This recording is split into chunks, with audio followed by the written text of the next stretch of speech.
Pronto, turma iniciada, então, agora oficialmente, né? Boa tarde, boa noite, bom início de noite a todos que estão presentes. Agradeço imensamente vocês pararem um pouquinho do dia de vocês para poder ouvir sobre esse assunto que é tão importante e relevante nos dias da atualidade.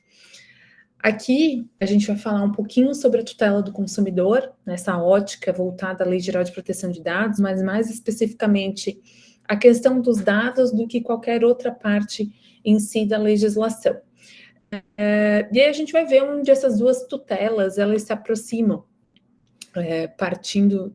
Só um minutinho que eu tenho que atualizar aqui e autorizar as pessoas que estão entrando. Pronto. Então, a gente vai ver onde que essas duas tutelas, né, se aproximam do consumidor e da Lei Geral de Proteção de Dados, partindo do pressuposto que, na atualidade, os consumidores, nós todos, né, principalmente nesse momento tão informatizado e de tecnologias digitais e informatizadas, nós que consumimos redes sociais, utilizamos dessas redes, tanto do Google, enfim, agora com essa inovação da inteligência artificial, o famoso chat GPT, né? Então, nós deixamos de ser consumidores e a gente passa a ser produto, principalmente quando a gente aceita uma política de privacidade, sem, obviamente, fazer a leitura. Porque na correria do dia a dia, muitas vezes a gente aceita os cookies, a gente aceita a política de privacidade, e lá vai conter todas as informações acerca do que é feito com os nossos dados, quais são os dados que são colhidos, mas a gente não faz a leitura, né? E nós aqui só estudamos direito, mas a maior parte da sociedade sequer entende do que seria essa Lei Geral de Proteção de Dados e a importância de proteger os nossos dados. Coincidentemente, nesse final de semana, na reportagem de domingo, em um dos canais aí de TV aberta, passou acerca do roubo, do furto, na verdade, de dados, né?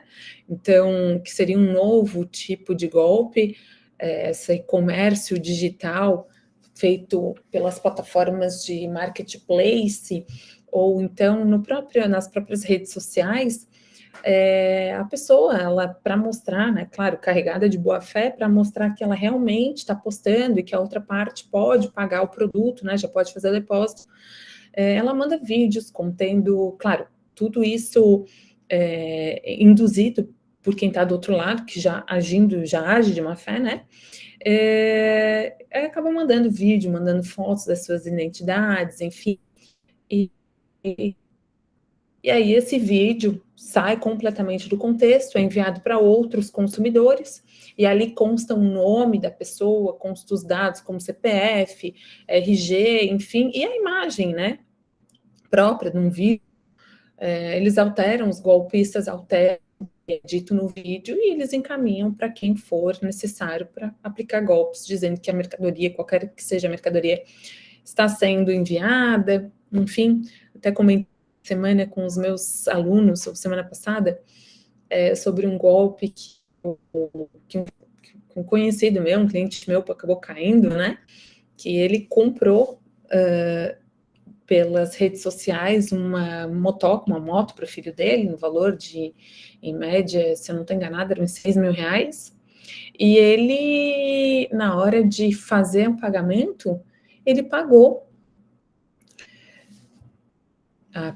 a pessoa por WhatsApp mandou o link de pagamento, ele pagou, e a verdade é que, e aí tudo feito pelo Mercado Pago, né, que em tese tem a segurança do recebimento do valor somente após que o comprador confirma lá o recebimento da mercadoria. E aí o que aconteceu? O golpista que estava por trás vendendo para essa pessoa, ele na verdade fez contato com um terceiro que realmente estava vendendo, passou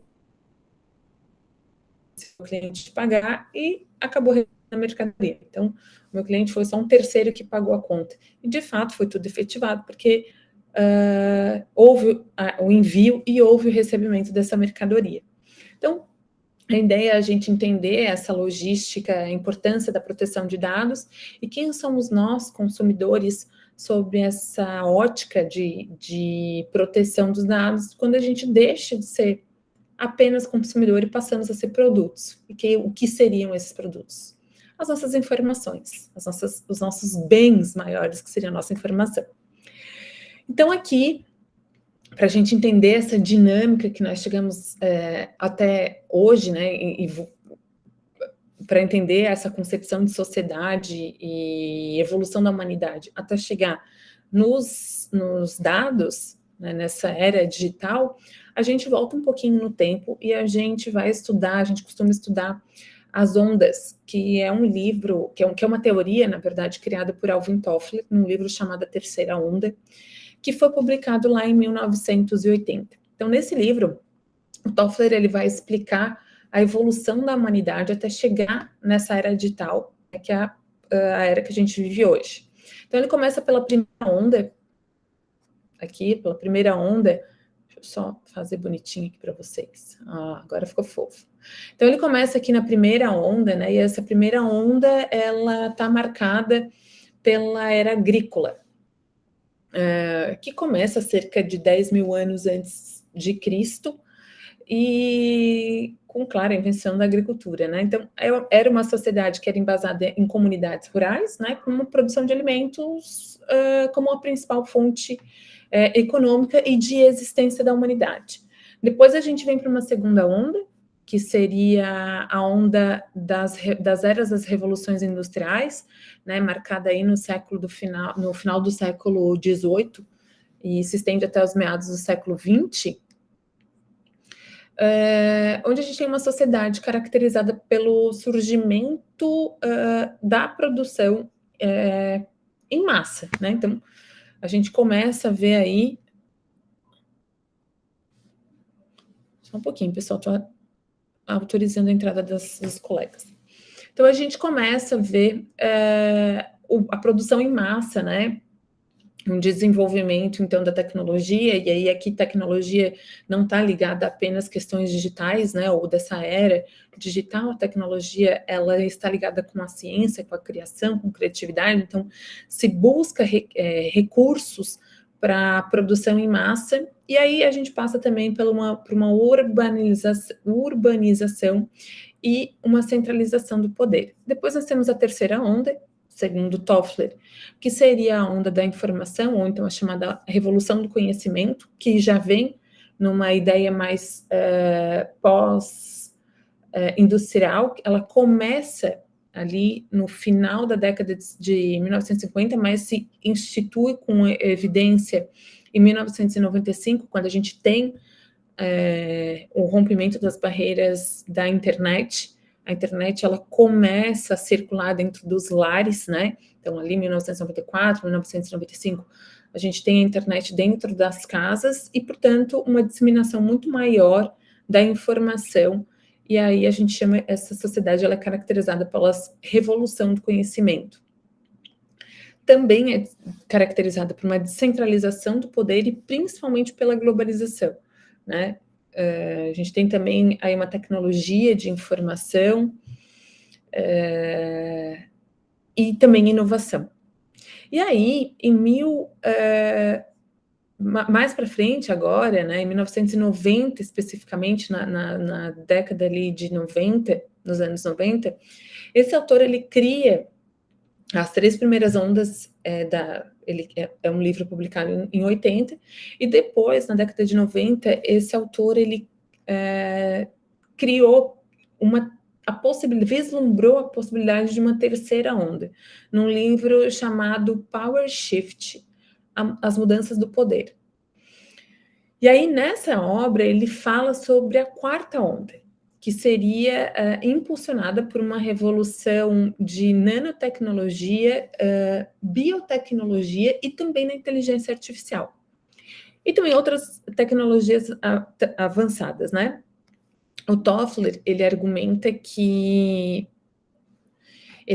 essa revolução tecnológica, ele já trazia essa possibilidade de um impacto, né? Que essa revolução teria nas diferentes áreas da sociedade. Só bastante gente entrando, só um pouquinho.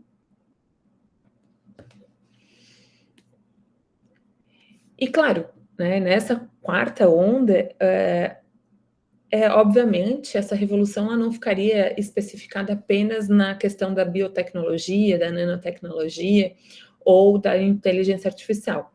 Segundo ele, já visando o que de fato vem acontecendo, né, essa quarta onda, ela também impacta na economia, na política, nas questões culturais e na vida cotidiana do ser humano. Além das ideias da evolução da humanidade em ondas, separadas em ondas, o Toffler ele também descreve as mudanças significativas nas famílias. Então, segundo ele, a gente tem uma transação da família nuclear, que seria uma família pequena na época das revoluções industriais, ou melhor, não pequena de número de integrantes, mas formada por pais e filhos, no máximo os avós vivendo no mesmo contexto, e a gente passa por uma família neotribal.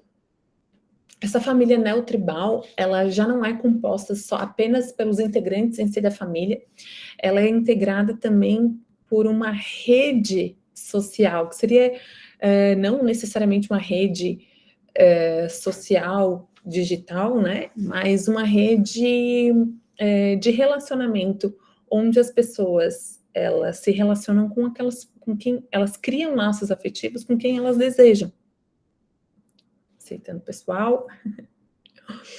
E aí, nessa evolução das famílias, né, a gente pode observar também essas famílias consumidoras. Se antes a gente tinha as famílias voltadas para a produção do seu próprio sustento, hoje em dia a gente vive num contexto de uma sociedade mais consumocentrista, que é um termo utilizado nos dias de hoje, na contemporaneidade, para descrever essas famílias.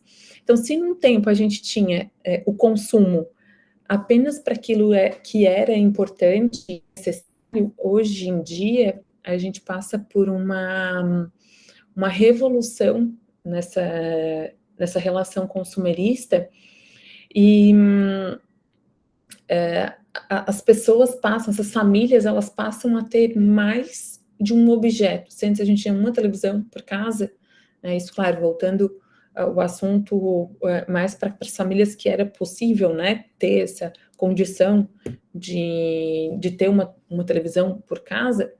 Agora a gente tem uma família com várias televisões, às vezes até mais televisores do que efetivamente membros na família. E esse paradoxo em relação às famílias, tanto as famílias nucleares, para as famílias neotribais, e essa revolução nas sociedades de consumo, a gente pode ver através de um livro chamado Felicidade Paradoxal, do Lipovetsky, onde ele cria esse cenário, né, trazendo a uma sociedade, ele fala que a gente sai de uma sociedade consumerista para uma sociedade hiperconsumerista. Então, a gente deixa de usar... Opa, tem alguém que tem o microfone ligado? Deu? Então, a gente deixa, né... Tem alguém com o microfone ligado, por favor, ligar. Tá. Eu não consigo ver quem está com o telefone ligado. Acho que desligou.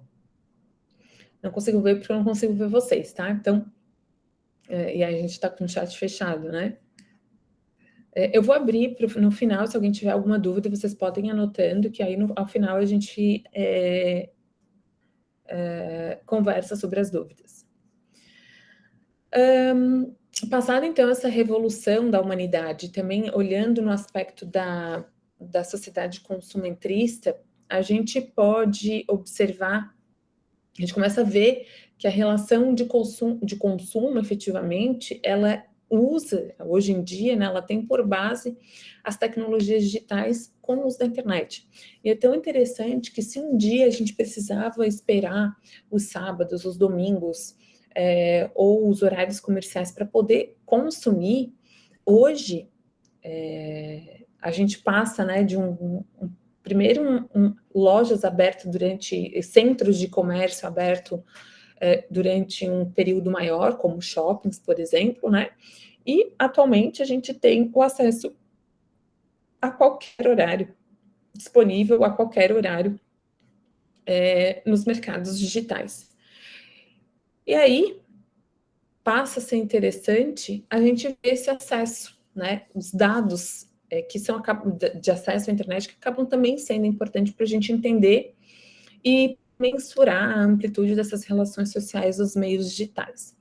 Então, vocês estão me ouvindo, né?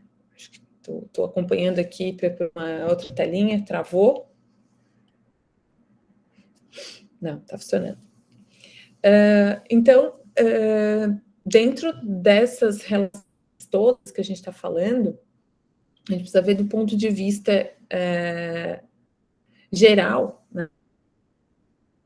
Essas situações onde, por exemplo, 90% da população global possui acesso à internet. Isso não quer dizer que 97% da população global efetivamente usa a internet. O que quer dizer é que ela está disponível para 97% da população.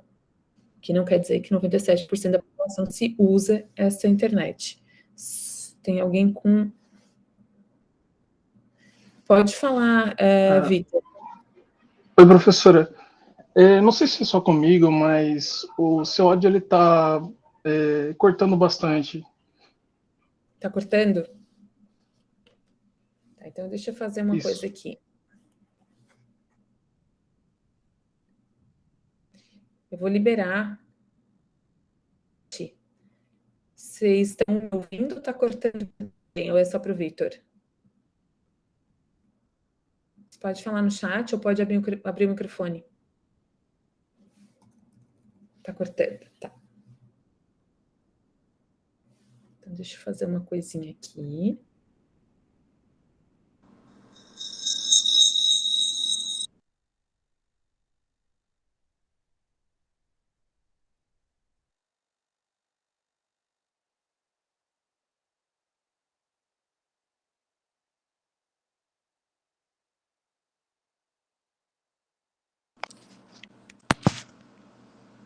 Vocês estão me ouvindo?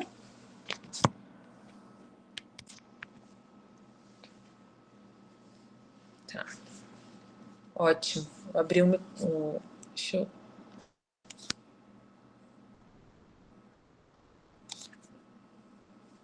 deixa eu ver se continua bom. Continua bom, pessoal?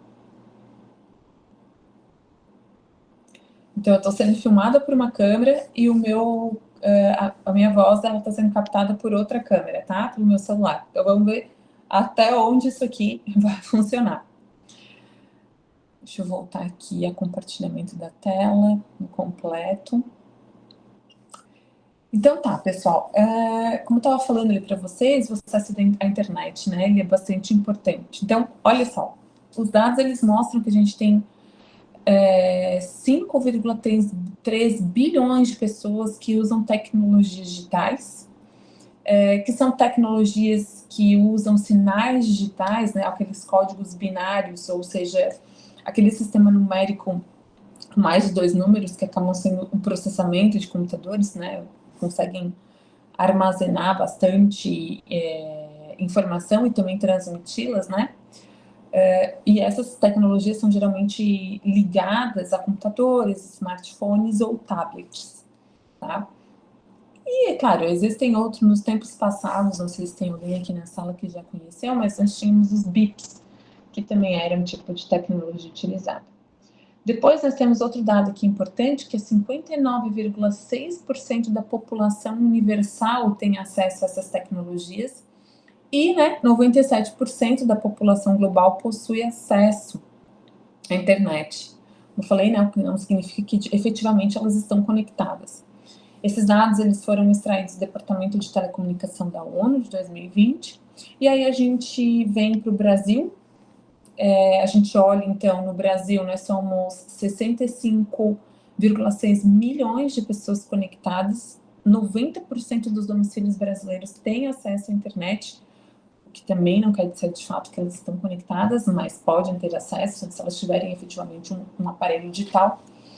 E esses dados, eles são extraídos, né, do site do governo federal. Então, olhando um pouquinho sobre o aspecto do comportamento dos dados, do comportamento do ser humano e compartilhamento dos dados, esses dados, eles mostram o quanto as pessoas, de modo geral, elas são vulneráveis em relação ao compartilhamento das suas informações. Hoje, a gente vê que o dado pessoal, ele não necessariamente diz respeito a um CPF, né, ou questão se é feminino, masculino, ou qualquer que for o gênero, ou o estado, e qualquer outra identidade específica da pessoa. Eu gosto de fazer uma comparação aqui com um copo, né? Então, aqui, quando eu falo para vocês que esse copo ele é totalmente transparente, ele é de vidro, né, ele está com pouca água, porque eu já tomei ela inteira, aqui eu estou qualificando e dando todas as informações sobre esse copo. Quase não está aparecendo, né? Para vocês. Mas eu consigo identificar esse copo quando ele estiver no meio de outros vários copos, que são um copo branco, por exemplo, um copo com alguma cor, esses copos que vocês usam aí da Atlética, né? Enfim, bem diferente, a gente consegue identificar qual é o copo que eu estou mostrando aqui, né? Depois, uma outra oportunidade. Por quê? Porque a gente está identificando o copo. Então, tudo que tiver relacionado a esse copo, embora ele não tenha muitas informações, mas tudo que estiver relacionado, a gente consegue fazer a identificação. Então, o dado que a gente se utiliza na internet, que a gente compartilha, ele não especificamente está ligado apenas à cor do cabelo, à cor de pele, que também são considerados dados pela Lei Geral de Proteção de Dados, depois a gente vai chegar lá. Mas, num determinado momento, a gente pode falar como dado a localização geoespacial, então onde a gente está, né? Se vocês não sabem, o nosso aparelho celular, ele consegue identificar onde a gente está. Eu acho engraçado que o meu celular, ele reconhece, quando eu entro no carro, ele reconhece, ele já sabe especificamente qual é o tempo que eu vou levar para chegar num determinado local. Então, como é de praxe, eu saí do centro para ir para a Unesc à noite, né? Eu entro no meu carro, eu ligo a chave, por conta do dispositivo de Bluetooth, o meu carro já sabe que eu vou levar, sei lá, 17 minutos para chegar na Unesc. Ele faz essa informação na tela do meu celular, meu carro não, o meu celular na tela, ele aparece a informação do tempo que eu vou levar para chegar lá. Então, é um dado que é compartilhado com o sistema do meu celular, utilizado pelo meu celular, que é o meu dado de geolocalização espacial. Então, é um dado, né? A partir desses dados, a gente começa, a partir da geolocalização, a gente consegue identificar diversas outros dados. Por exemplo, tempo que eu passo num determinado lugar, locais que eu frequento, com outras, ou com a conexão entre outros dados, consegue, essas big techs, né, elas conseguem identificar os nossos gostos, os nossos desejos, quanto tempo eu fico observando um determinado produto, quanto tempo eu levo para pesquisar um determinado produto. Então, é um dado nosso a gente compartilhar, né, a gente compreender ali, né, essas big techs compreenderem quem nós somos. Então, a gente tem um exemplo bem interessante que seria o Spotify. O Spotify, ele criou uma tecnologia inovadora, de certa forma, onde ele... só um pouquinho, pessoal, deixa eu...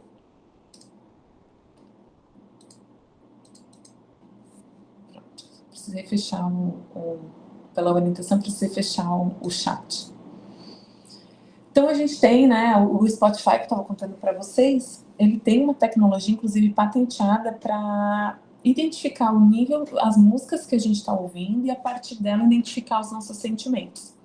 E isso é bastante preocupante na medida que é possível identificar os momentos das pessoas mais propícios à compra, por exemplo, quando a gente está envolvida com sentimento. Então, são dados bastante interessantes, importantes, que a gente acaba compartilhando. Então, a gente acaba ficando bastante vulnerável.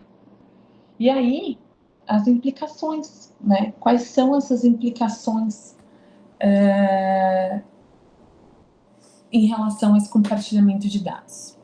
A gente tem, nesse campo comportamental, o ser humano ele passa a ser seduzido por publicidades, e é por isso que a gente diz que o consumidor ele deixa de ser consumidor, ele passa a ser produto, porque ele é seduzido o tempo inteiro, estimulado com base na sua vida virtual, com compartilhamento dos nossos dados, e aí acaba ficando ali linkado nessa vício de vida, né? É quase impossível a gente não viver uma vida baseada na vida virtual. Hoje em dia, até um ponto quando eu brinco em sala de aula, né? Todos os aplicativos, até durante a pandemia, o auxílio emergencial, que era voltado às pessoas mais necessitadas, ele era solicitado por meio de aplicativo, de modo que não era todo mundo que tinha acesso aos aplicativos, então a gente passa a ser obrigados a viver nessa vida virtual, sempre e compartilhando não é pra cá mais. o tempo inteiro os nossos dados. Tem. E isso acaba criando uma vigilância. Já vou falar um pouquinho melhor dela. Então, só antes de falar da questão da vigilância, aqui não é? Óbvio que aqui a ideia não é impor as tecnologias digitais. Muito pelo contrário, elas facilitam, sem a menor sombra de dúvidas, elas facilitam na nossa vida e no nosso dia a dia. Então, hoje, por exemplo, a gente está tendo diálogos virtuais. Caiu o meu vídeo para vocês? Não, voltou. Acho até que eu vou fechar o vídeo, pessoal. De repente está sobrecarregando aqui a internet.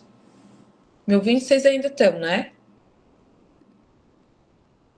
Liberei ali o chat. Se puderem me avisar, se estão me ouvindo? Sim. Tá tudo certo, ótimo. Obrigada.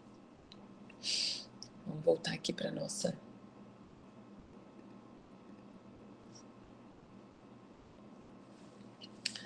Então, eu não vejo vocês agora, que está só essa tela do computador, então eu não consigo ver vocês, tá? Se alguém precisar falar alguma coisa, pode levantar a mão que eu passo a palavra.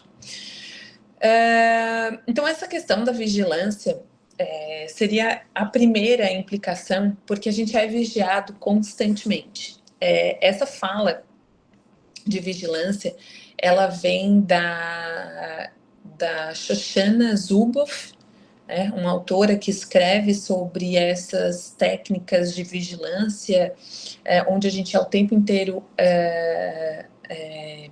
as nossas ações, elas são o tempo inteiro capturadas com propósito econômico e de manipulação em prol do lucro, e quanto a isso, a Shoshana, ela é bastante incisiva, no sentido de que isso a gente não pode aceitar. A tecnologia, ela é importante, mas essas captações dos nossos dados, da nossa vida cotidiana, para manipulação em prol do lucro, ela deveria ser obstada.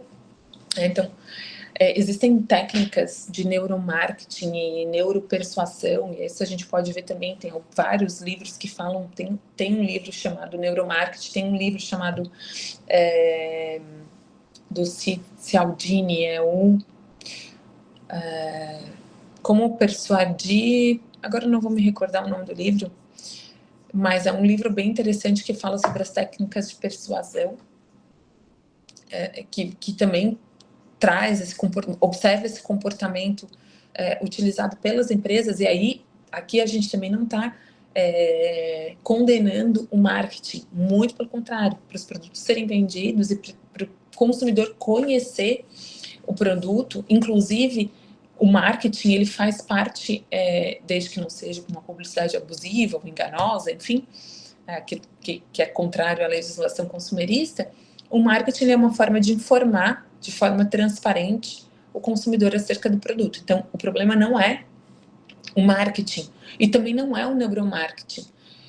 O problema seria utilizar de forma inadequada, fazendo que o consumidor ele perca, inclusive, a sua liberdade e a sua autonomia de decisão. Ele perde o poder de decisão sobre aquilo que ele quer realmente, o que ele realmente precisa, porque ele acaba sendo compelido a consumir sem efetivamente que seja necessário esse consumo. Então, a Shoshana Zuboff, ela escreve esse livro chamado Capitalismo de Vigilância, né? Que seria, o capitalismo de vigilância seria uma nova ordem econômica que é marcada por uma arquitetura global de modificação de comportamento. Isso porque, né, esses efeitos, eles acabam tendo papel fundamental para empenhar a sociedade num consumo de forma insistente e permanente, captando as emoções e as reações dos usuários das redes sociais. Então, isso acaba sendo possível se estender pelos mercados digitais. E isso é muito fácil da gente observar. Eu sei que tem uma possibilidade de desativar essa opção, mas quando a gente faz uma pesquisa pelo Google num site, sei lá quantos dias efetivo aquela pesquisa segue nos perseguindo. Não sei se vocês já notaram, esses tempos atrás eu fiz uma pesquisa sobre produtos para o meu cabelo e até hoje eu recebo, eu entro em algum site, eu recebo publicidade sobre, eventualmente, né? Porque junto dos produtos de cabelo começa a vir também publicidade de outras coisas que eu havia pesquisado durante esse período. Então, eu imagino que deve acontecer com vocês também. Se a gente começar a falar que liquidificador, muito provavelmente nas nossas redes sociais vai aparecer lá um patrocinado de liquidificador, né? Então, isso de fato existe. E aí esse impacto, né, nosso poder de decisão, ele é uma implicação da própria vigilância. Então, esse impacto, ele fica muito, do poder de decisão, ele fica muito claro num livro chamado Manipulados, que foi escrito por uma mulher que participou de todo o processo da Cambridge Analytica e junto com o Facebook, que acabaram invadindo a privacidade de milhares de americanos e acabaram colocando em xeque a democracia nos Estados Unidos nas eleições de 2016. Esse fato foi amplamente divulgado e até o proprietário maior do Facebook, o Zuckerberg, né, ele precisou depor no tribunal americano, tá? Confirmando que as pessoas clicavam lá. A técnica desenvolvida era a seguinte: tinham alguns joguinhos disponibilizados nas redes do Facebook. O usuário do Facebook, ele clicava e ao clicar ele aceitava termos e condições que obviamente não eram escritos de forma clara aos usuários e ele não só compartilhava os seus dados incluídos no perfil do Facebook, como ele também compartilhava os dados dos amigos. Então, todo esse movimento em prol das eleições nos Estados Unidos, que também é demonstrado num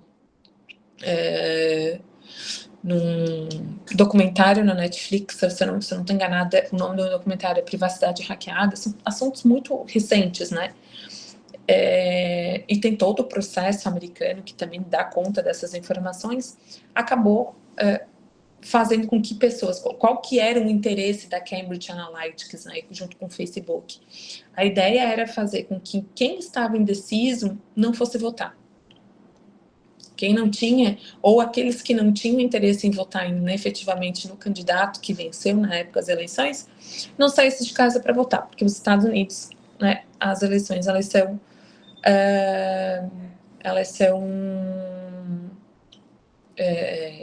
elas não são obrigatórias, né? E depois a gente tem uma outra implicação que seria o poder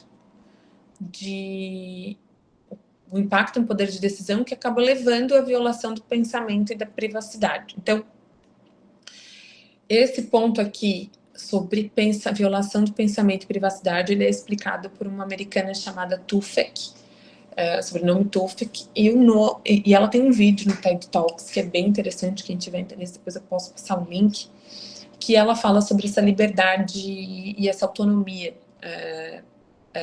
que a gente acaba perdendo por conta da violação dos nossos, desse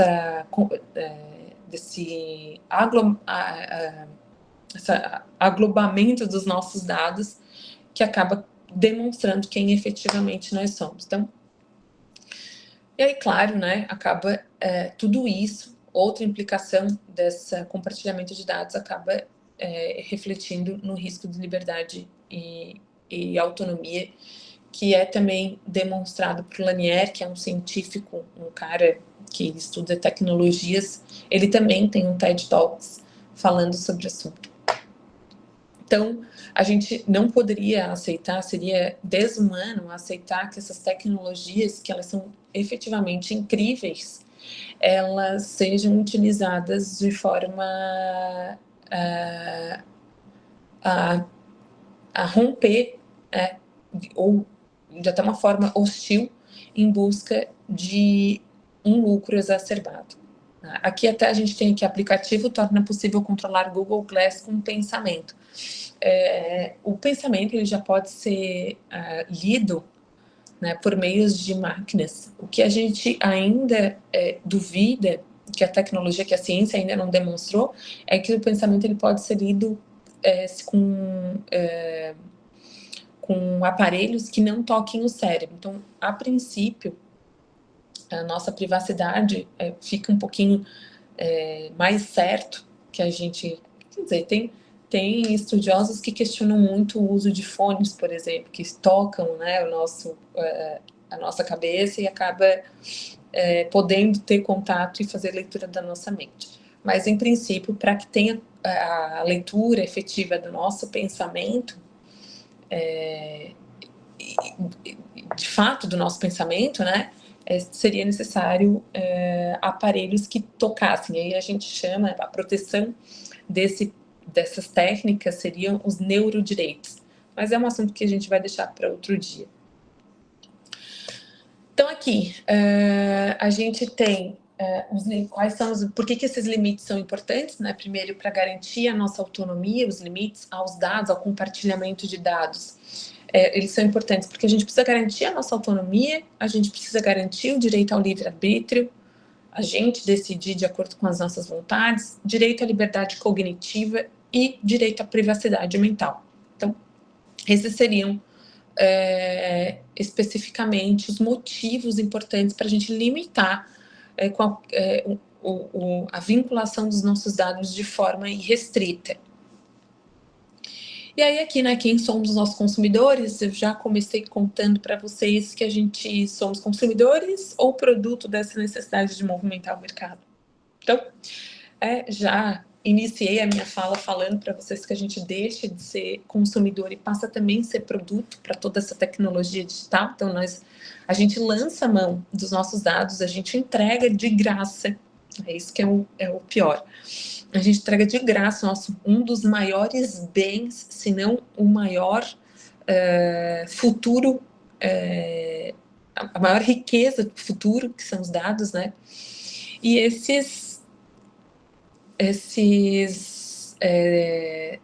a gente entrega, então, de graça para determinadas empresas e, de modo muito invasivo, ela acaba combinando esses dados a ponto de tornar, né, de fazer com que a gente se torne uma mercadoria. Aqui, a gente tem algumas falas interessantes que tratam sobre essa valiosidade do nosso dado, né? Então, ali traduzido do inglês, né, dados se tornam o recurso mais valioso do mundo, na revista Economist. Depois a gente tem aqui um especialista chamado Clive Hamby. Ele diz o seguinte: dado é o novo petróleo, data is the new oil, dando conta dessa riqueza, né, por trás dos dados pessoais. Depois a gente tem um autor que é muito conhecido nesse... Acho que vocês não estão vendo. Passou, pronto. É um autor, o Yuval Harari, né? Ele é um filósofo, digamos assim, contemporâneo.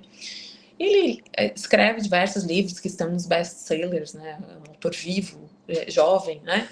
E esse autor, ele fala, de modo geral, ele fala muito sobre os dados nos seus livros, destacando que esses dados eles se tornam uma força fundamental para a sociedade contemporânea, e esses dados também têm impacto significativo na nossa vida pessoal, né, nossa vida individual e na nossa vida coletiva. O Harari, ele argumenta também que essas tecnologias modernas acaba permitindo uma coleta e também uma análise de grande quantidade dos dados, né? E inclui também aí dados relativos à saúde, dados relativos às nossas finanças, educação, entretenimento. E isso pode, de modo geral, melhorar a nossa vida, melhorar a nossa maneira de viver. Incluindo, segundo ele mesmo diz, previsões de epidemias, né? Ou então uma forma de aumentar a eficácia da economia. Enfim, ele traz diversas possibilidades de melhora de vida por conta desse compartilhamento de dados. Na nossa vida individual, a gente percebe isso. Então, quando a gente tem essa possibilidade, por exemplo, do Open Bank, não sei se vocês já ouviram falar, mas se antes a gente não tinha, para cada conta que a gente criava, para cada lugar que a gente iria fazer um empréstimo, enfim, a gente tinha que criar todo um acervo dos nossos dados perante um determinado banco. Hoje, com o Open Bank, as informações acerca das nossas movimentações financeiras, se a gente permitir, elas podem ser compartilhadas com outros bancos, o que facilita a solicitação de empréstimo ou a solicitação de investimento, que são coisas que, de um certo ponto, elas podem ser vistas como positivas, né? Também dá para olhar pelo lado negativo, mas vamos observar assim pelo lado positivo do Open Bank, que facilita no nosso dia a dia, o dia a dia das empresas, né? Enfim. Mas o próprio Harari ele vai trazer essa ameaça à privacidade e à liberdade individual. Ele costuma alertar nos livros dele, tanto no Homo Sapiens como nesse livro que está aqui, né, 20 lições para o século XXI, que não são só as empresas que elas estão de olho nos nossos dados, mas também o governo. E também, tanto os governos, não apenas o governo do nosso estado, mas do nosso país, né? Quem faz aula de direito internacional comigo sabe a diferença, porque eu uso a palavra estado. Mas, enfim, independente disso, aqui a gente tem um governo cada vez mais interessado em coletar os nossos dados individuais para diversos fins, né? E as empresas também, seja para marketing direcionado, ou seja até para a questão da vigilância. O Harari também alerta a questão da vigilância.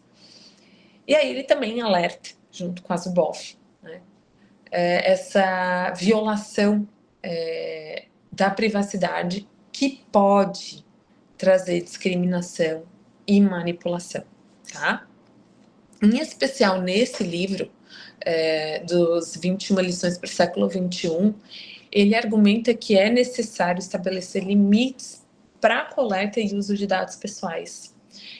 E também promover a alfabetização desses dados, que a gente pode chamar também de letramento digital, que seria, a gente tem a concepção de alfabetização, né, e daquele alfabeto, do analfabeto funcional, que seria aquele que é letrado, ele tem conhecimento, ele tem condições de se comunicar por meio de escrita e compreensão de textos, interpretação de texto, enfim, a gente também tem o chamado letramento digital, que seria ensinar para as pessoas como funcionam as redes sociais e a internet, né, esses aparelhos digitais, para que ninguém caia num limbo em relação aos seus dados. Então, ele enfatiza essa importância do uso dos dados de forma ética, né, desde a coleta dos dados até a sua utilização e depois o seu descarte. Aqui tem um videozinho, que agora que acho que passou para vocês, não sei se chegou na tela que eu estou vendo a apresentação, ainda não chegou o videozinho. Então, que te explica um pouquinho sobre o Big Data. Turma, vocês estão me ouvindo? Tudo certo, né? Deixa eu... Sim. Deixa eu liberar as mensagens.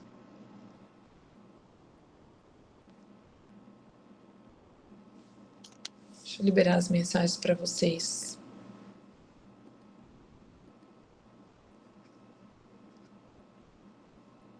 Vocês estão ouvindo, né? Tudo certo? Sim. Então tá. Ótimo. Deixa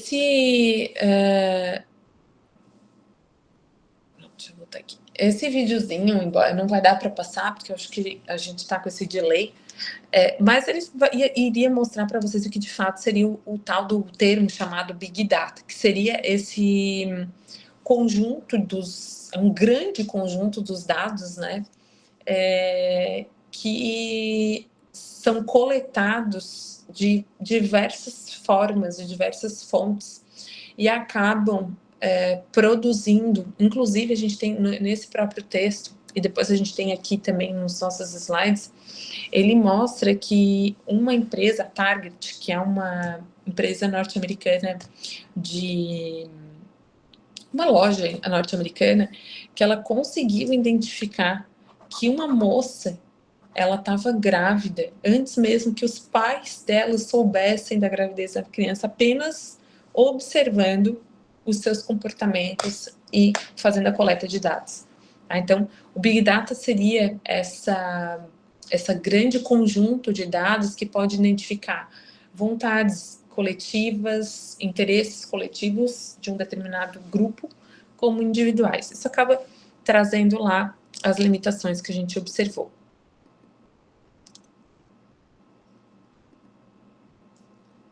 Aqui, por curiosidade, eu trouxe o Vale do Silício, tá? Não sei se vocês já ouviram falar, mas é o local onde as maiores empresas de tecnologias elas estão localizadas. Esse Vale do Silício, ele abrange diversas cidades próximas a São Francisco, na Califórnia, nos Estados Unidos, e ela ficou mundialmente conhecida porque seria um ambiente muito valioso, principalmente por conta de funcionar essas empresas que operam dados, como se fosse uma Arábia Saudita com relação à produção de petróleo.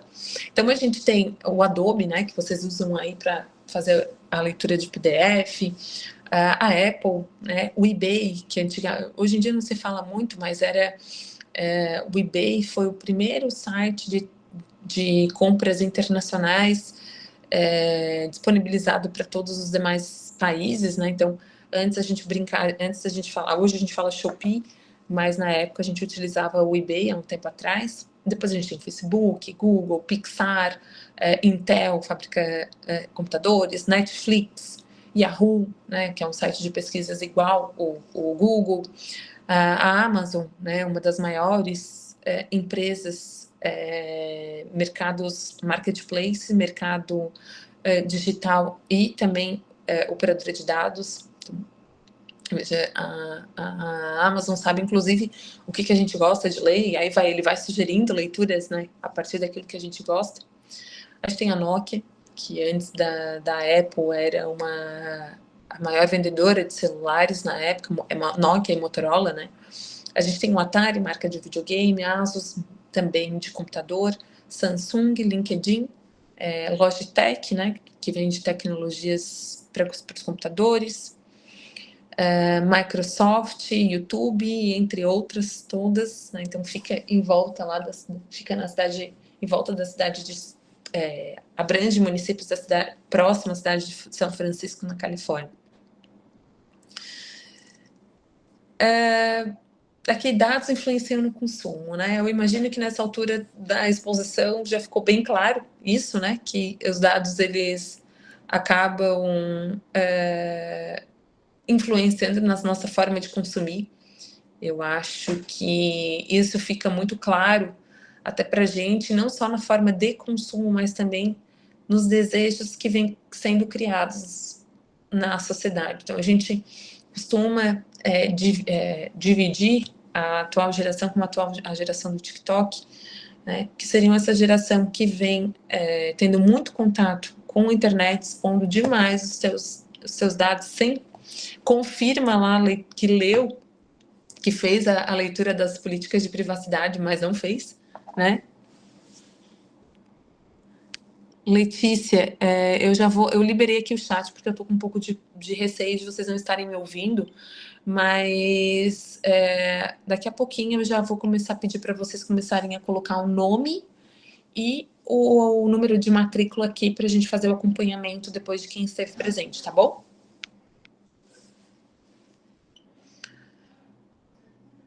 Aqui, ó, vamos ver algum exemplo, porque que é interessante, né? Porque que eu falo que a gente está dentro de uma riqueza, né? Então, olha aqui, varejista norte-americana descobre até gravidez de clientes com a ajuda de software. Concessionária é alvo de processo por leitura facial no metrô de São Paulo, sem a autorização das pessoas. A gente é gravado, filmado, as nossas expressões, tudo isso são dados, tá? Vídeo, seu número de telefone vale 9 centavos no Zap dos políticos. Então, aqui é uma informação de 2018, ou seja, logo ali. E se vocês pouco se recordam, realmente a gente recebia mensagens no nosso aplicativo de WhatsApp sobre as propagandas políticas, enfim, mesmo sem a gente ter autorizado. No passado, durante um período que eu fiz faculdade, meus últimos 2 anos de faculdade, eu fiz estágio no Ministério Público, Proteção ao Consumidor estadual, aqui de Santa Catarina, e eu me recordo que a gente tinha muitos processos, muitos inquéritos civis que davam conta de buscar identificar as pessoas que comercializavam planilha com nome e e-mail. Então, se naquela época, lá em 2008, por aí, a gente já falava sobre a comercialização de dados com um simples nome da pessoa e e-mail, imagine agora que a gente consegue identificar a quem a gente tem que realmente encaminhar uma devida publicidade, porque a gente não precisa mais dispersar tempo e investimento em pessoas que a gente sabe que não tem interesse, né? Então, não vai aparecer, não precisa aparecer para uma pessoa, Só um minutinho, pessoal.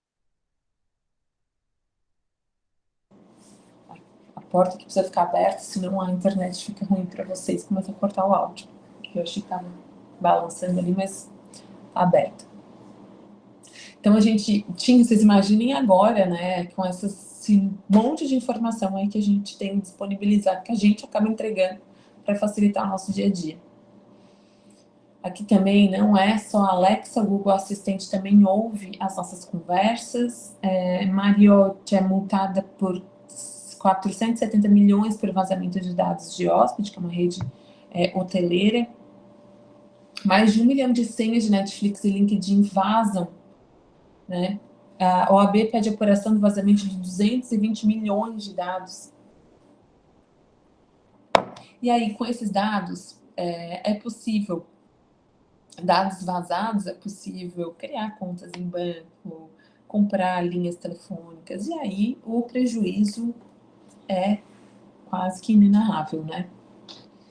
Aqui a gente tem uma fala da Ana Frazão que diz o seguinte: a violação da privacidade A violação da privacidade dos dados pessoais torna-se, portanto, um lucrativo negócio que, baseado na extração e na monetização de dados, possibilita a acumulação de um grande poder que se retroalimenta indefinitivamente, como se observa pelo esquema a seguir. Então, ela traz aqui, né?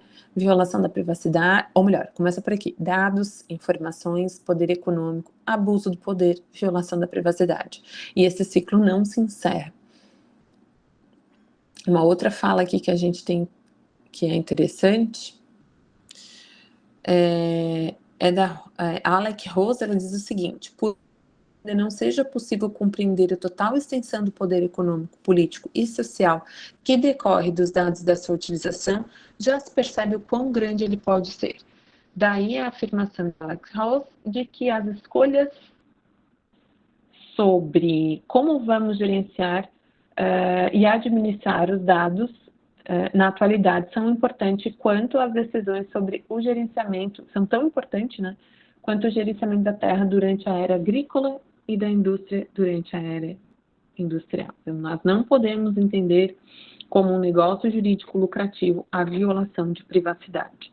E aqui nesse contexto a gente pode lembrar que antigamente privacidade era se trancar num quarto e ficar sozinho, né? Hoje a privacidade é a gente não ter os nossos dados expostos de forma online.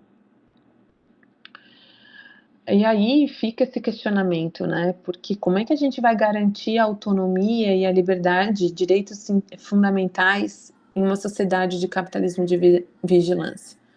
Aqui eu trago a fala do Lanier, que ele fala: a tão amada tecnologia pode ser também a ruína. Isso porque o compartilhamento de dados, informações, os registros de ações são armazenados por sites, tais como fazem Google e Facebook, em forma de algoritmos que podem interferir facilmente nas preferências, afetar o comportamento e persuadir o usuário em diversos campos de sua vida. Então, a gente tem aí... fica esse questionamento, né? Por que é tão importante a gente ter uma lei geral de proteção de dados? E agora a gente começa a falar um pouquinho sobre essa legislação bem rapidamente. Mas sim, a gente tem uma lei, ela garante... ela garante que os dados eles não vão ser utilizados de forma indevida, mais ou menos. Porque ela cria uma política, e é uma lei muito cheia de princípios, que demonstra a importância de um controlador, enfim, daquele que utiliza dos dados, para que ele tenha todo mapeado tudo aquilo que vai acontecer durante o período que aquele dado ficar armazenado. Quem que vai utilizar, ter conhecimento desses dados e quais são as formas que ele se utiliza para garantir o mínimo de possibilidade de que esses dados vazem. Porque a Lei Geral de Proteção de Dados, ela não vai punir efetivamente o vazamento de dados. Ela vai punir aquela empresa ou a União, né, estados e governos que tiver o vazamento de dados, vazarem dados e antes não tomaram nenhuma medida que prevenisse esse vazamento. Então, basicamente, ela não... Porque é que nem a legislação penal, né? A gente sabe que não é porque existe uma lei penal que não vai acontecer furtos, roubos ou outros tipos de crime, mas ela garante uma sanção para aqueles crimes quando eles são acometidos. Então, a mesma coisa acontece aqui na Lei Geral de Proteção de Dados. A gente vai ter uma empresa, uma autarquia, né, uma agência regulamentadora que vai regular, né, que seria a ANDP, que vai fazer todo o processo de investigação, que vai cuidar da proteção dos dados, que existe desde 2020. De lá para cá, foram apenas 23 procedimentos que foram, né, 23 procedimentos de investigação. Então, além da gente não ter criado ainda um cuidado com os nossos dados, nós como indivíduos, a gente observa que as empresas também têm, as maiores empresas acabaram se adequando por uma obrigação, que não é ruim, é muito pelo contrário. Adequar a Lei Geral de Proteção de Dados, essa adequação, ela traz um conhecimento, atinge um conhecimento muito grande daquilo que é feito efetivamente e não promulga no tempo guardar dados que são desnecessários. Então, a gente tem a ANDP que tem, em média, 70 funcionários funcionando ali, trabalhando, enquanto em outros países que já estão mais habituados com a regência dos dados já possuem aí uma faixa de mais de 400 funcionários para atuar.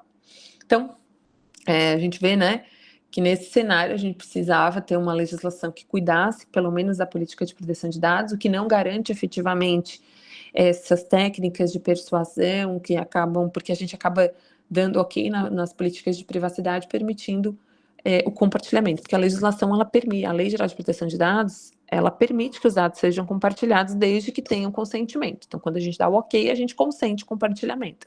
Na verdade, se antes era feito, agora ele é feito com consentimento nosso. Então, e o outro grande problema é que se a gente acaba não aceitando, a gente acaba não tendo acesso a muitas informações de determinado site. Mas, enfim.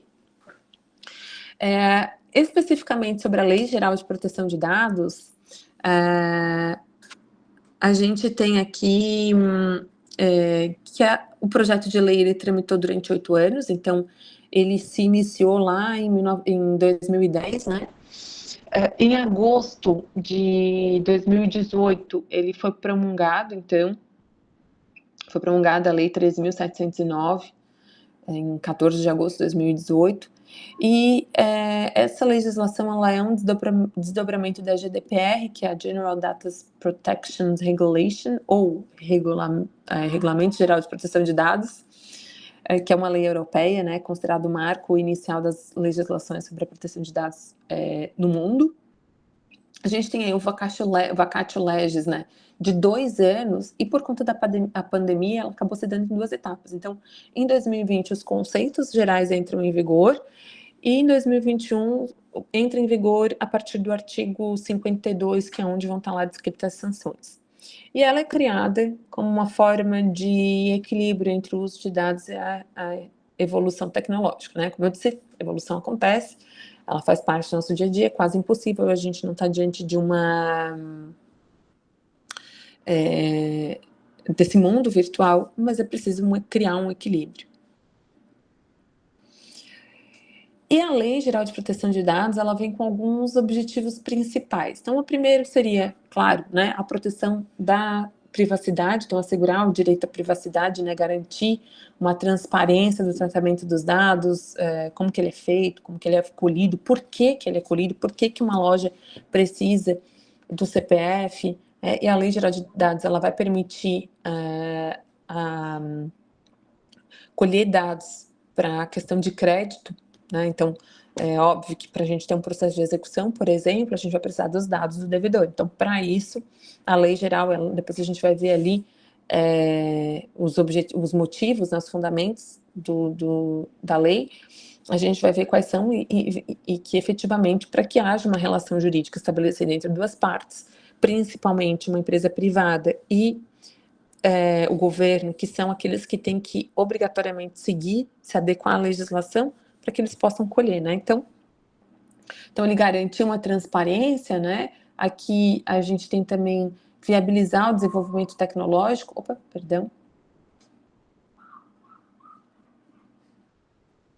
Volta. Aqui. Padronizar as normas, uma forma de padronizar o modo que esses dados são colhidos, armazenados e depois descartados, porque eles têm que ter um descarte seguro e efetivo, né? E o titular dos dados, que somos nós, que oferecemos os dados, a gente tem, a gente pode questionar acerca do motivo do colhimento do dado, como que esse dado é armazenado, ou como que foi colhido. Então, hoje, inclusive, engraçado, dois fatos aconteceram hoje, enquanto antes de eu entrar aqui nesse mini curso, né? O primeiro, resolvi baixar um e-book, né, compartilhar os meus dados de telefone e e-mail para ter acesso a um e-book sobre empresas offshore, e hoje, geralmente, eles entram em contato por WhatsApp mesmo, né? Hoje, por incrível que pareça, eu recebi uma ligação dessa empresa. Enfim, eu nem me recordo o porquê que eu baixei. Eu fiquei curiosa em relação ao marketing, foi muito bem feito, me persuadiu e eu fui lá, entreguei os meus dados. Então, eu que tenho todo esse conhecimento acerca da compartilhamento de dados, compartilho. Então, imagine quem não tem nenhum conhecimento, né? Que é a maior parte da nossa população. Mas, enfim, além disso, essa questão de padronizar tem também que garantir a segurança jurídica e o favorecimento à concorrência, de forma que essa concorrência ela seja leal, né? Ou seja, a nossa Constituição ela não permite a concorrência desleal, e também permitir promover a livre iniciativa à atividade econômica, porque, obviamente, os dados eles são importantes para a atividade econômica. Contei de um fato, né, que eu recebi essa ligação das empresas offshore, que eu acabei compartilhando os dados, e enquanto eu estou falando com vocês, estou segurando meu celular, porque a minha voz está saindo pelo meu celular, para vocês pelo meu celular. E eu recebi uma mensagem aqui perguntando: Mariana, você foi selecionada para participar do nosso Day Care, não sei o que lá. Aí mandei uma mensagem questionando: mas como que vocês têm meus dados? Porque podemos marcar um horário, mas como é que vocês têm meus dados? Eu não me recordo de ter compartilhado meus dados com vocês, né? Enfim, pode ser que eu tenha assinalado algum xizinho em algum lugar que eu tenha permitido compartilhamento. Então, se essa empresa, por exemplo, tem como me justificar a colheita, o meu consentimento no compartilhamento de dados, demonstra que eles estão adequados à Lei Geral de Proteção de Dados. No próximo slide, a gente tem efetivamente a legislação, né? Quando ela foi promulgada ali, eu gosto de utilizar a legislação vinda do site do Planalto, porque ali ela consta, a gente consegue visualizar como que ela era escrita antes de algumas alterações. Então, a gente vê aqui que no primeiro momento ela seria uma disposição sobre a proteção de dados pessoais e a alteração da lei do Marco Civil da Internet, que é uma legislação também recente, que fala sobre os provedores de internet, enfim. E depois a gente tem aqui, mudando para o nome, né, a nomenclatura da legislação, Lei Geral de Proteção de Dados. E o que são dados, né? Toda vez que a gente entra num prédio, por exemplo, que a gente faz um cadastro de visitante, a gente está lá entregando os nossos dados, passando os nossos dados. Então, a lei, ela vai falar sobre quem são esses dados e não é efetivamente algo novo, cuidado pela legislação de forma recente. Deixa eu encerrar aqui. Então, a gente tem aqui legislações anteriores, olha só, de 1991, que já falava sobre o acesso à informação e a proteção do sigilo e da intimidade, da vida privada. A gente tem uma Constituição que também fala sobre isso. Depois, em 97, a gente tem o habeas datas, que é um instrumento constitucional, né, de acesso e correção de informação pessoal armazenada nos dados, nos bancos de dados públicos ou então privados, né, que é assegurado também pela Constituição entre os direitos fundamentais. E a gente tem também a Lei do Acesso à Informação, que vai garantir o sigilo das informações e documentos também públicos e privados. Então, vale aqui ressaltar que esses dados que devem ser protegidos são dados que se encontram de forma física, no papel, né, ou digital, em sistemas, ou sistemas online ou sistemas offline, tá? Então, são todos, inclusive papéis, também devem seguir a política de dados, de proteção de dados. O que são dados, né? Segundo a Lei Geral de Proteção de Dados, lá no artigo 5º, a gente tem, no artigo 5º, na verdade, a gente vai ter todos os conceitos dessa legislação que funcionam para compreensão da hermenêutica da lei, né? Então, em qualquer lugar que tiver descrito dado pessoal, segundo a legislação, são informações que se referem a uma pessoa física, identificada ou identificável.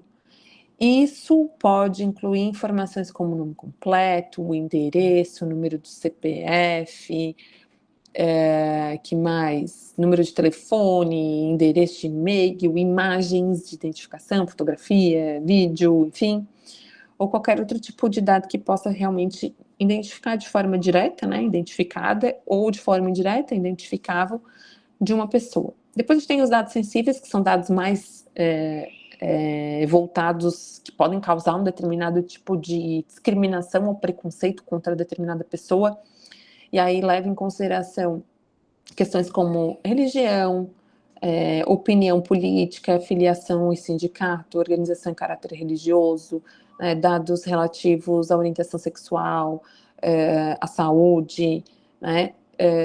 Esses são alguns exemplos, dado genético ou biométrico. Depois a gente tem os dados, dentro desses dados sensíveis, tá? Entra não só os dados em relação à saúde, então, em relação à pessoa em si, que possa vir a ser discriminada, entra também os dados em relação à saúde, então os registros médicos são considerados dados sensíveis, por isso que é tão importante que as clínicas, hospitais e clínicas de outras áreas da saúde, não só médica, né, elas tenham essa adequação à Lei Geral de Proteção de Dados, então, porque as sanções podem ser piores quando a gente fala de vazamento de dados sensível, né? Então, histórico de doença também, né? Informações financeiras, cartão de crédito, informações bancárias, tudo isso são informações que podem estar dentro dessas informações pessoais, desses dados pessoais sensíveis. Depois a gente tem os dados anonimizados, e aí são os dados que foram processados, são dados pessoais que eles foram processados, mas que em um determinado momento não é mais possível identificar de forma direta ou indireta o indivíduo específico, tá? Então, significa que mesmo que os dados eles venham se referir a uma pessoa específica, não vai ser possível identificar que é aquela pessoa que a gente está falando. Então, quando a gente fala de modo geral, ou para pesquisas, enfim, se tira os dados que podem realmente identificar quem é a pessoa e ele se torna um dado anônimo. Tá? E aí, esses dados anonimizados, eles, segundo o artigo 12 da Lei Geral de Proteção de Dados, eles não são considerados dados pessoais, a não ser que o processo de anonimização possa ser revertido, ou seja, não se apague para sempre os dados que identificavam efetivamente a pessoa. Então, para fins de pesquisas, por exemplo, então a gente tira todos os dados que caracterizam uma pessoa e inclui nela num setor de um grupo de pessoas que são doentes, que tem uma determinada doença. Se a gente consegue fazer a reversão dessa anonimização, seria deixar o dado anônimo, né? Então, se a gente conseguir reverter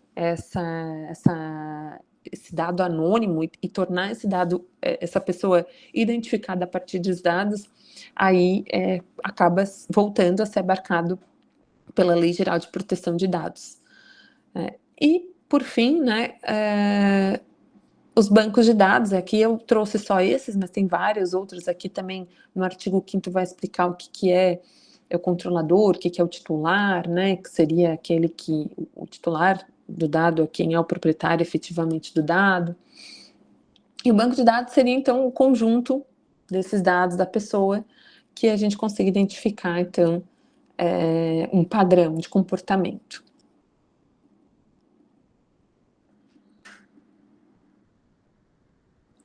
A quem se aplica a lei também, está lá no artigo 1º da lei, né? Então, não só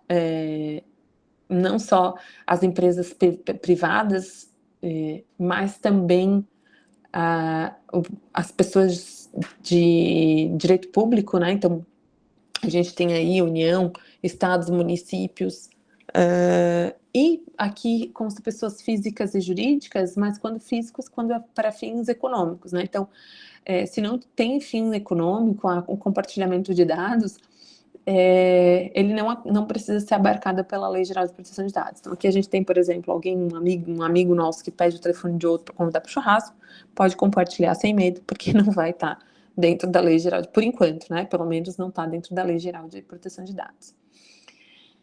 A gente também conta com os fundamentos da criação, né, e dessas coletas de dados. Então, isso a gente vê lá no artigo 2º da lei. Então, a gente tem como finalidade, a gente tem entre esses fundamentos a finalidade, né, que seriam os dados pessoais só podem ser coletados para um determinado fim específico, de forma explícita e de forma legítima, e não pode ser tratados de forma diferente daquilo pelo qual eles foram colhidos, né? Questão da adequação também, né, não deixa de ser, que a gente tem respeito à privacidade, autodeterminação informativa. Então, cada cidadão tem sobre seus próprios dados pessoais, né? Ele pode decidir o que vai ser feito com cada dado. Liberdade de expressão, de comunicação, de informação e de comunicação, inviolabilidade da intimidade, da honra e da imagem, desenvolvimento econômico, tecnológico, tudo isso importante também dentro da lógica da política de dados, né, esse equilíbrio entre a tecnologia e a privacidade.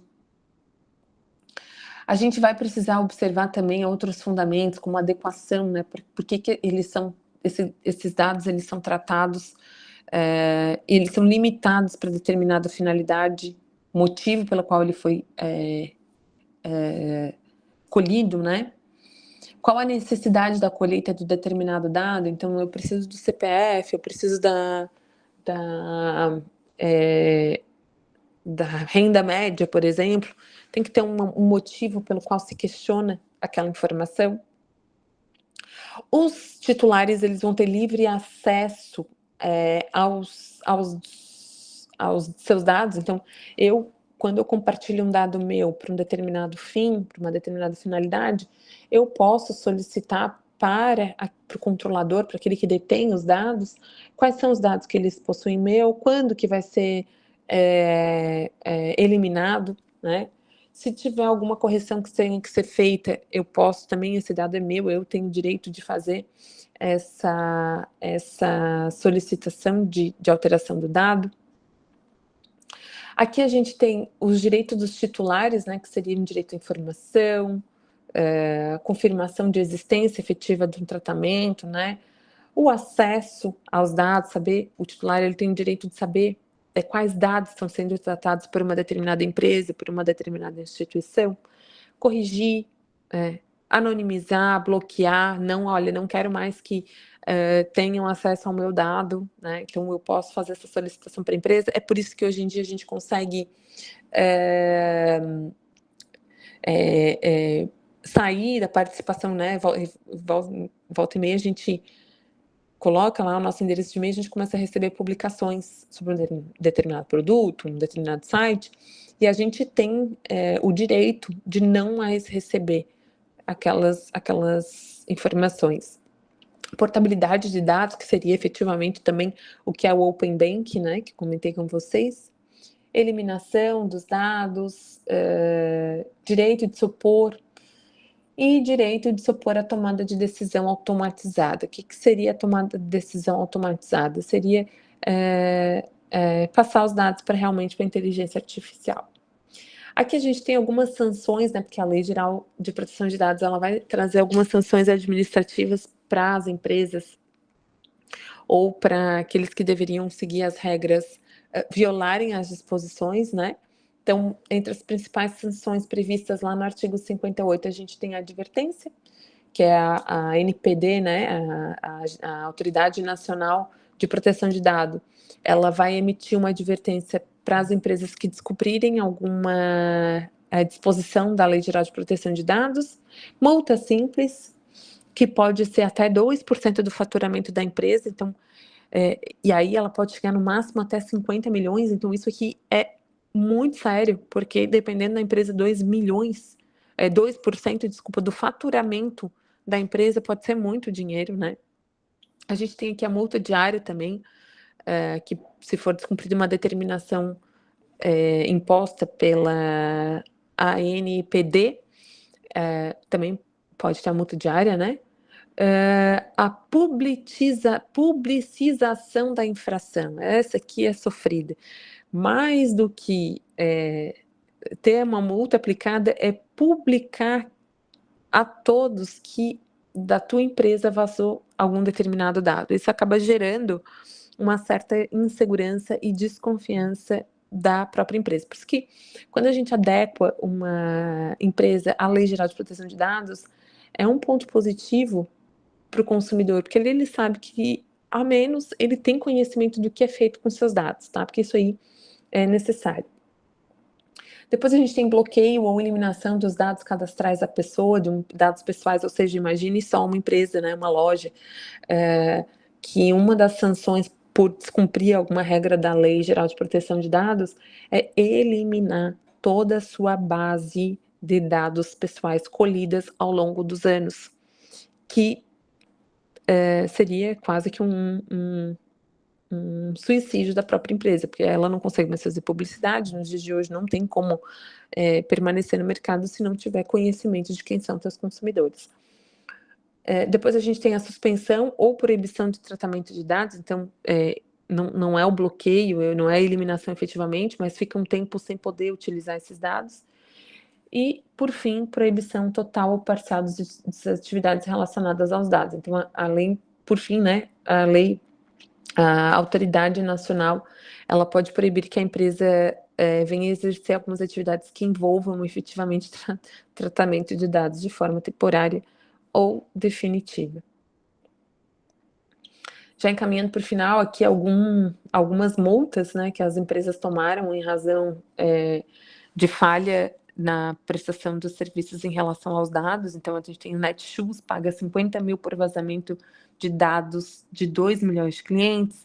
França multa Google em 50 milhões de euros por uso de dados pessoais. Google é multado em 169 milhões na França por infração de uso de cookies. Vamos ver o que mais temos aqui. Uber. A Uber decidiu esconder um vazamento de dados que aconteceu em sua plataforma e afetou 7 milhões de motoristas, 57 milhões de usuários.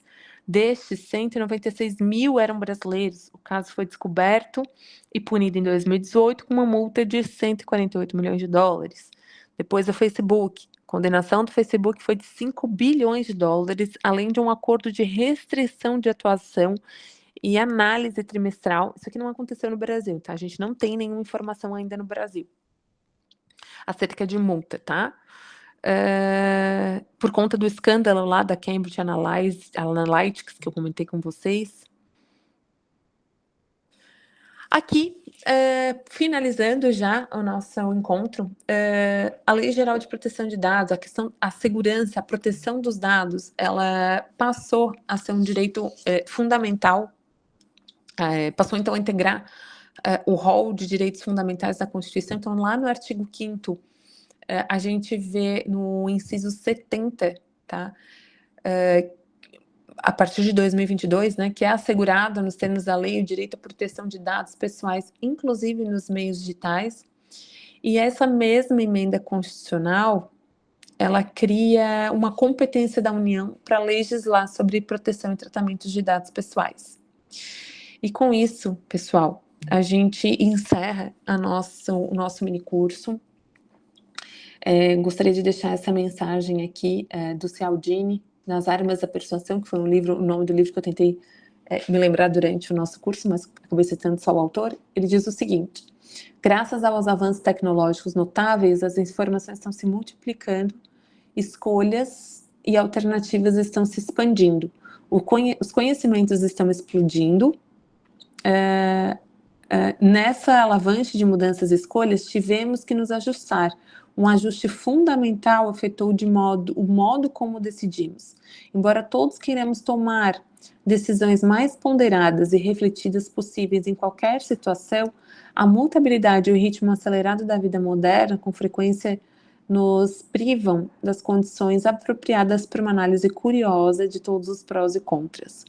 A gente acaba aceitando diversos cookies e diversos termos de privacidade sem antes, né, por conta de uma vida corrida, sem antes a gente analisar realmente esses prós e contras. Então, com isso, pessoal, eu encerro. Deixa eu finalizar a minha apresentação.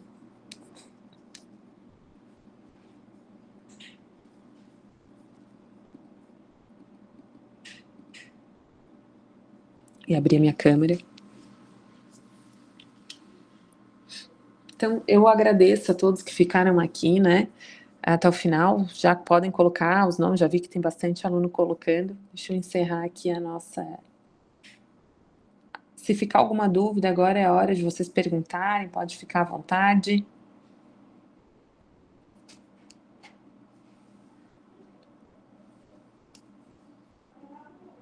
Tudo certo? Nenhuma dúvida? Professora, boa noite. Se alguém quiser conversar, abrir a câmera, fiquem à vontade, abrir o microfone, fazer algum questionamento. Eu sou aluna da 7ª fase.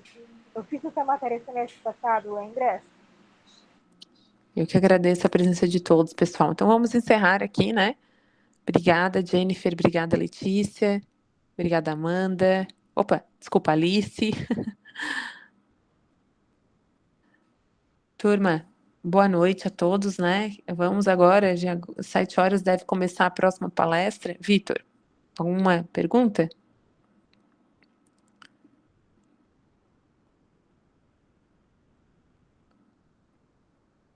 Ah, Vitor, só um pouquinho.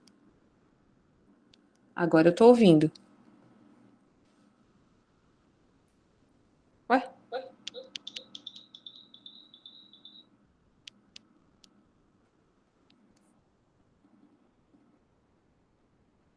Ah, Letícia, claro que eu lembro, sim. Sim, aquela de óculos. Sim, sim. Tudo bem? Claro que eu lembro. Tudo bem, Letícia? Tudo. Como é que a professora tá? Graças a Deus, tudo certinho também. Continua dando aula lá? Oi? Mas dando aula ainda também? Tá, claro. Direito internacional, público e privado. Então vamos Obrigada. nos ver na 10ª fase, será? Oi? Então será que vamos nos ver na 10ª fase? Provavelmente. Se ficar. Aí tem que ser à noite. Na 10ª eu dou aula só à noite. Então. Tchau, professora, gente. tchau, colegas. Até mais. Vou encerrar aqui, tá bom? Boa noite a todos. Vamos agora para a próxima palestra. Disponível no YouTube. Obrigada, Fagner. Boa noite, Vitor. Muito obrigada, tá?